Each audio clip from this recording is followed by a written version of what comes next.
أعوذ بالله من الشيطان الرجيم. بسم الله الرحمن الرحيم.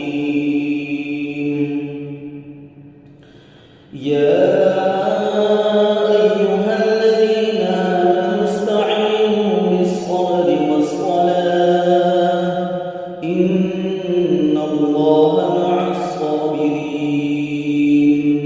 ولا تقولوا لمن يقتل في سبيل الله أموات بل أحياء ولكن لا تشعرون.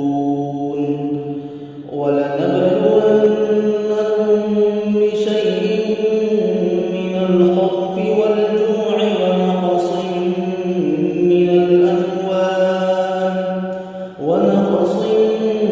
من الأموال والأنفس والثمرات.